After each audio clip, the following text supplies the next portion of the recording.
Hi అండి, welcome back to come on రుచులు. నేను మీ శిరీష. ఈరోజు మనం చేసుకోబోయే రెసిపీ వచ్చేసి ములక్కాడ పచ్చి జీడిపప్పు కర్రీ. ఇది మనకి రెగ్యులర్గా యూజ్ చేసే జీడిపప్పు కాదండి, జీడికాయల నుండి ఫ్రెష్గా ఒలిచేటువంటి పచ్చి జీడిపప్పు. వీటితో కర్రీ వండుకుంటే ఉంటుంది, భలే బాగుంటుందండి. ఇంక ఇది ఎలా చేసుకోవాలో చూసేద్దాం. ముందుగా ఒక మిక్సీ జార్ తీసుకొని అందులో 10 వెల్లుల్లి రెబ్బలు, 1 ఇంచు అల్లం, 1 టేబుల్ స్పూన్ జీలకర్ర, 1 టేబుల్ స్పూన్ ధనియాలు, 1 ఇంచు దాల్చిన చెక్క, 3 లవంగాలు, 3 యాలకులు వేసుకొని నేను మీకు చూపిస్తున్న విధంగా మిక్సీ పట్టుకొని పక్కన పెట్టుకోండి. మనం తీసుకున్న పచ్చి జీడిపప్పుని శుభ్రం చేసుకోవాలి. జీడిపప్పు శుభ్రం చేసుకున్న తర్వాత పప్పు అనేది ఈ విధంగా ఉంటుందండి. ఇప్పుడు ఈ పప్పుని పక్కన పెట్టుకొని మిగిలిన ప్రాసెస్లోకి వెళ్ళిపోదాం. ముందుగా స్టవ్ ఆన్ చేసుకుని ఒక కడాయి పెట్టుకోవాలి. కడాయి హీట్ అయిన తర్వాత 3 టేబుల్ స్పూన్లు ఆయిల్ వేసుకోవాలి. ఆయిల్ హీట్ అయిన తర్వాత 1 కప్పు సన్నగా తరిగిన ఉల్లిపాయ ముక్కలు వేసుకొని లేత బంగారు రంగు వచ్చే వరకు వేయించుకోవాలి.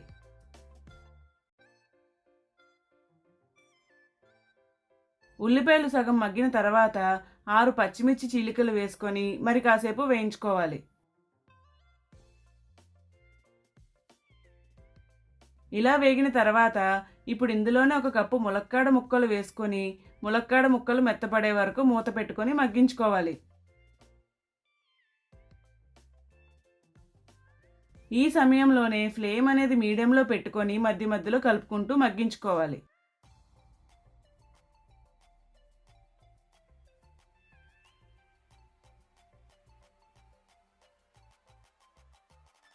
ములక్కాడ ముక్కలు మగ్గిన తర్వాత ఇప్పుడు ఇందులోనే మనం ముందుగా శుభ్రం చేసి పక్కన పెట్టుకున్న పచ్చి జీడిపప్పుని వాటర్ లేకుండా స్ట్రెయిన్ చేసుకొని వేసుకోవాలి.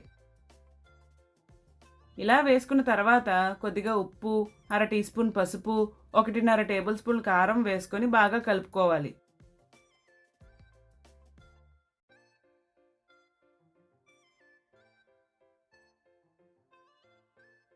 ఇలా కలుపుకున్న తర్వాత మరొక 5 నిమిషాలు మూత పెట్టుకొని మగ్గించుకోవాలి.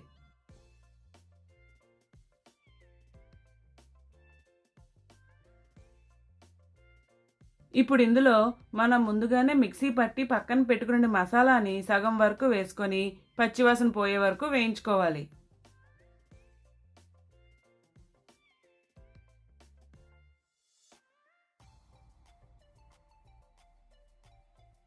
ఆ తర్వాత 1 కప్పు వాటర్ని వేసుకొని బాగా కలుపుకున్న తర్వాత ఆయిల్ సెపరేట్ అయ్యే వరకు మూత పెట్టుకొని మగ్గించుకోవాలి.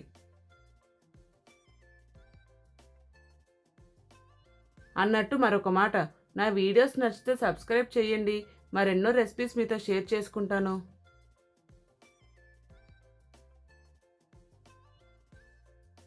5 నిమిషాలకి ఆయిల్ అనేది సెపరేట్ అవ్వడం స్టార్ట్ అవుతుంది. ఈ సమయంలో మిగిలిన మసాలాని కూడా వేసుకొని మరొకసారి కలుపుకున్న తర్వాత మూత పెట్టుకొని ఆయిల్ సెపరేట్ అయ్యే వరకు కుక్ చేసుకోవాలి.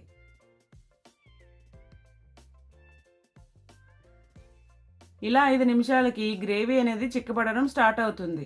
ఇప్పుడు మరొకసారి కలుపుకొని స్టవ్ ఆఫ్ చేసుకోవాలి. ఆ తర్వాత కొత్తిమీరతో గార్నిష్ చేసుకొని ఒక సర్వింగ్ బౌల్లోకి సర్వ్ చేసుకోవడమే. అంతేనండి, ఎంతో రుచిగా ఉండే ములక్కాడ పచ్చి జీడిపప్పు కర్రీ రెడీ.